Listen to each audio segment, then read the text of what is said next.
All right. Meanwhile, news broke yesterday that police suspect Jussie Smollett may have staged the hate crime attack in Chicago 2 weeks ago. The hate crime attack in Chicago 2 weeks ago. Then, after those reports surfaced, Chicago police denied, or at least said they could not confirm that was actually true, that they were investigating whether or not it was staged.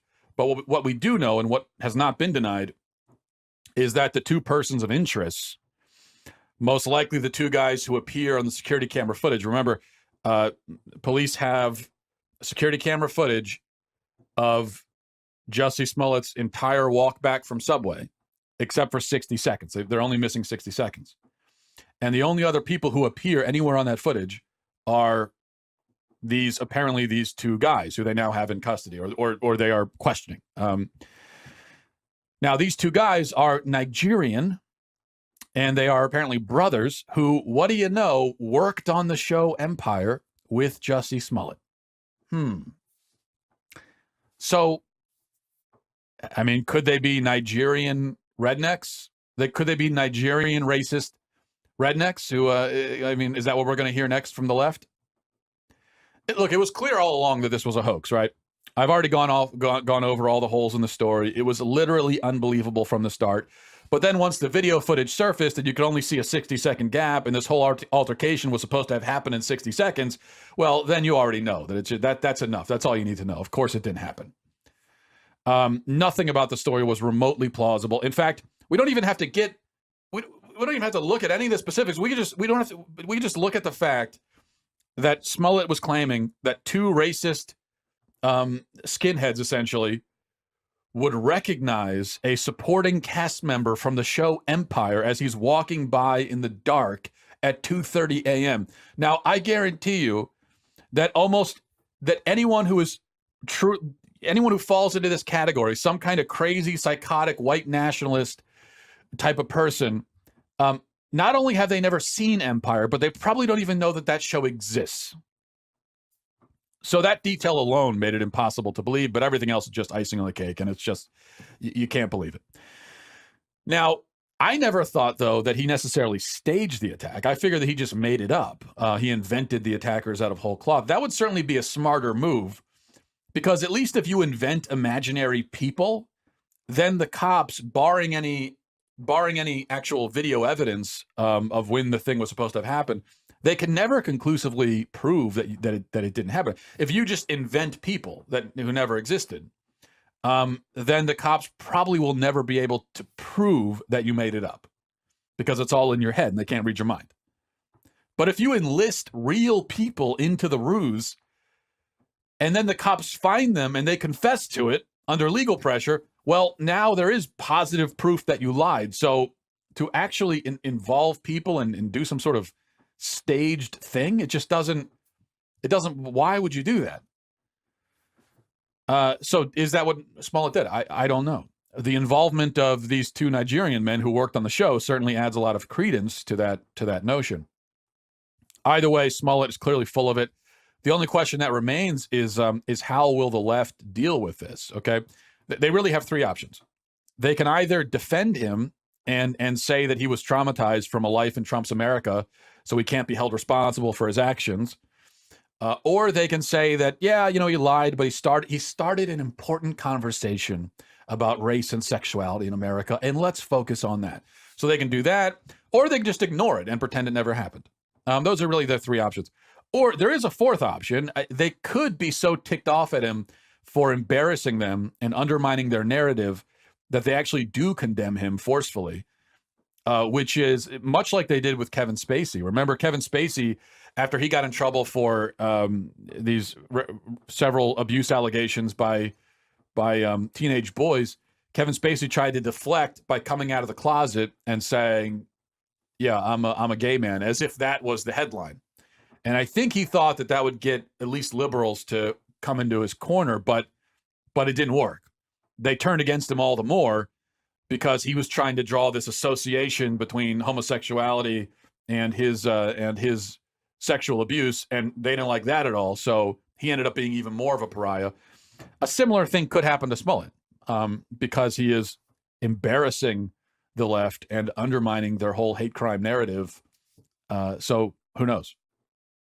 A few other points about all this. First is, think about the media's role in this, and just consider their performance over the last few weeks. We don't even have to think about anything else. Just think about the last few weeks.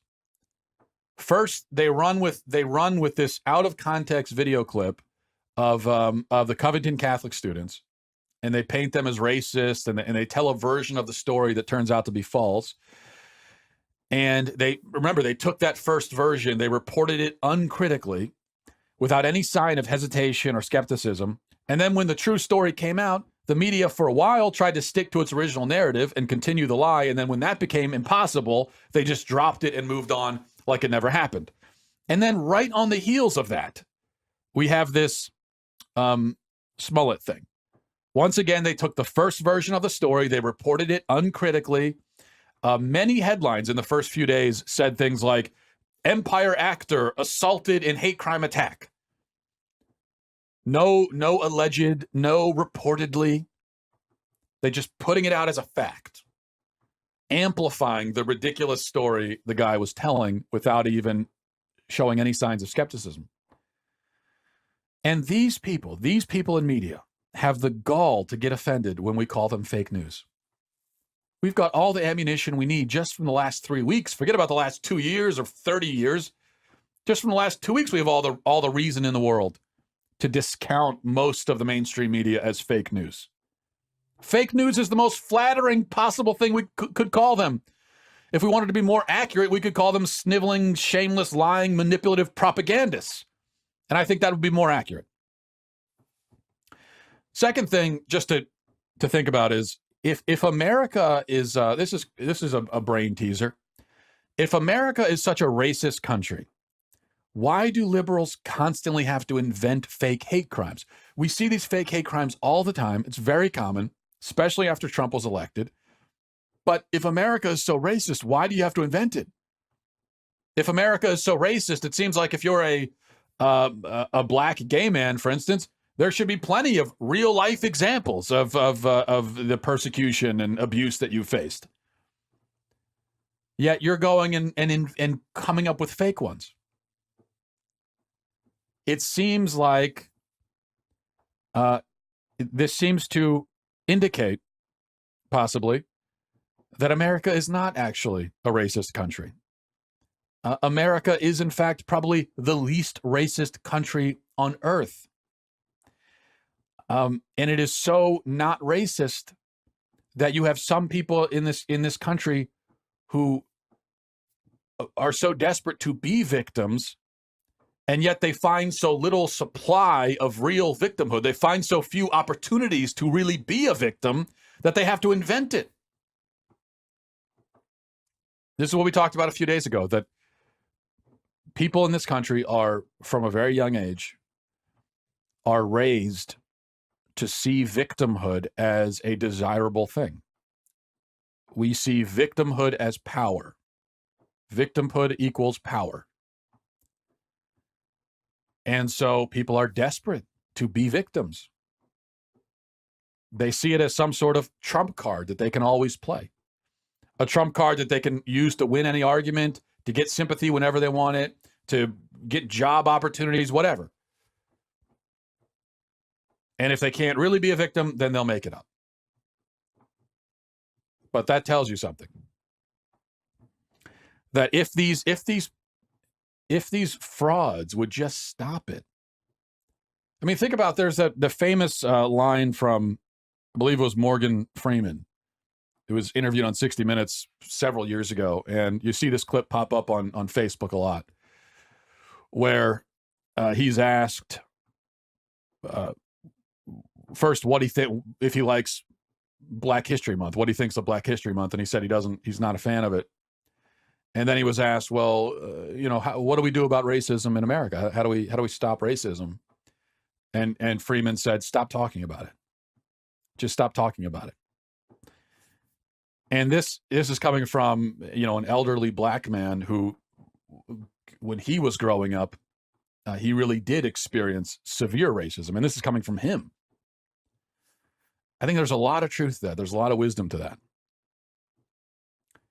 That if we would just stop trying to make race an issue all the time, stop inventing hate crimes, stop looking for every opportunity to paint someone as a victim, someone as the, persecutor. If we would just stop doing that, we could almost maybe really live in something close to a post-racial America.